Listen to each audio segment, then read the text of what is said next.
Alright guys, for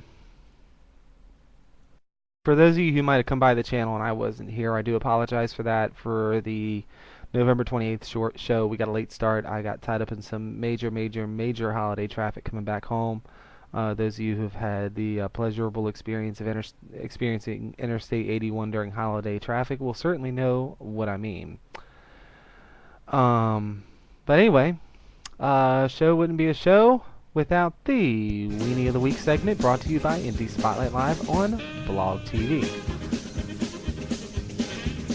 Okay, got this saved on my laptop, so let me move the cam. And scroll down. Down, boy. Down, boy. Here we go. This week's Weenie is a motel guest that trashed his room because of a prank phone call. Out of Spartanburg County, South Carolina, and what apparently was a phone prank, a motel guest said someone called his room and told him to smash the things inside in order to free a midget trapped next door. Okay. Spartanburg County Sheriff's deputies said that they were called to a Motel 6. I guess they left the light on for them. On last Sunday night after a guest nearly punched through to the next room with a wrench.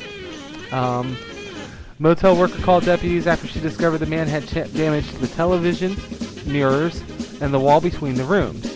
When deputies arrived, 73-year-old Joseph Jones told them someone had called his room about 11 o'clock p.m. and said that he was a manager at the motel. Jones said the male caller told him the previous guest had installed highly sophisticated cameras in his room. The caller told Jones not to bother looking for them, and instead, the caller would instruct him on how to get rid of the cameras. Jones said the caller asked him if the TV was on, and if it was on, to turn it off and unplug it. Jones did as he was told. Next, he was told to remove the back toilet cover and to smash the TV with it. He did, and the cover shattered without breaking the TV screen, so he was instructed to throw the TV outside. Jones again did as he was instructed.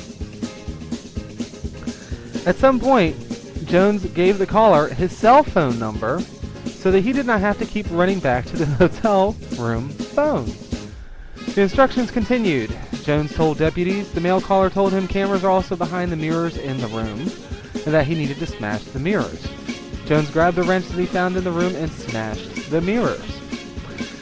Jones said the caller then said that a midget who was 4 feet 3 inches tall was barricaded in the room next to his, and he needed to help police get to him.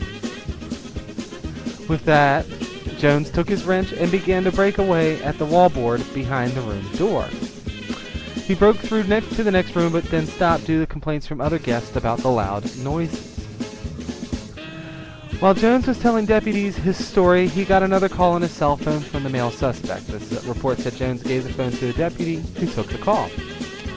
According to the police report, there was a man on the other line stating that he survived gunshots and was coming back to Motel 6. The man asked if all the cameras were destroyed. The man on the phone then realized he was speaking to someone other than Mr. Jones and said, "I have the wrong number," and disconnected. The number that the man called from was blocked. Before hanging up, the man made a reference to a video game.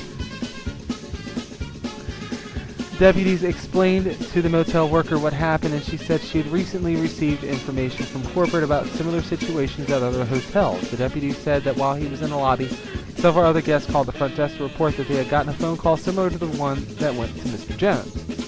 No charges were filed, but surprisingly enough, the manager did ask Jones to leave, probably for being so stupid. In a statement released Tuesday, Motel 6's parent company, Vice President of Safety and Security, Vincent Glover Sr. said this is an unfortunate situation that has been occurring in various forms for years throughout the hotel industry and around the country. We are grateful that although the room and its contents suffered damage, none of our guests or team members were injured as a result of this incident. So, Mr. Jones, respectfully, first of all, you were about the dumbest human being I've read about on the internet in quite a while. This tops everything. How could you be so freaking stupid? Big Brother's watching you. Secret cameras. At least it was a phone call and you just weren't doing what the voices in your head told you to do. So, Mr. Jones, Mr. Joseph Jones, you, sir, are the Indie Spotlight Live Weenie of the Week. And this just goes without explanation, but you know what? I'm going to let it roll on for a minute here and take comments in the chat. Rob Mazurek wants to know, does this guy graduate high school? Rob, I don't think he got out of the 5th grade. Do you have Prince Albert in a can? You better let him out. No, I bet you Motel 6 isn't leaving the light on for his ass anymore. That's for damn sure.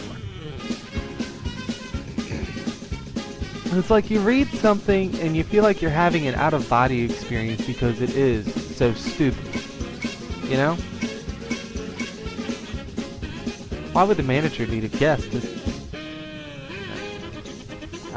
I don't know what else to say to this one, guys. Help me out here.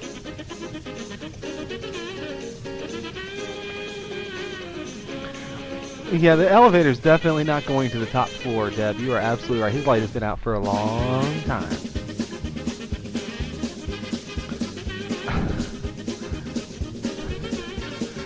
You know, the funny part is when it got to the trapped midget. These guys were like totally redlining the crank call. There's a midget, you have to free the midget.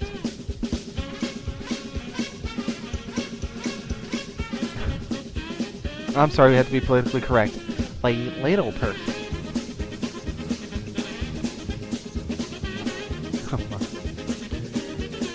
Stupid!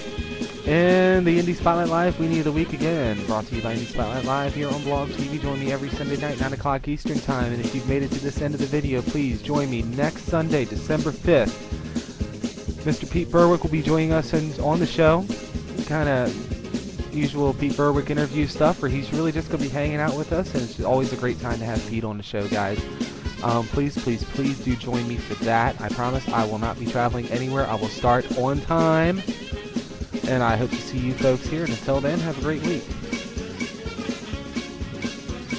Hold on, I have to comment on this and I'll stop the recording. Help, help, there's a wild midget in my pants. Set him free, please, set him free. Hello, Hand, how are ya? It's been a long, long time. The Hand to the rescue! Okay, that's stretching. Okay. See, Jan, this is why you should never walk away. Yeah, it would be rough if you used a wrench. You're right. You're right. This is one of those things that I'm dying to make fun of. I just don't know how to do it. I don't know what to say. Anyway. Again, if you're watching the video on YouTube, have a great week. Join us every Sunday night, 9 Eastern. Screen Name Risky Business 04. See ya.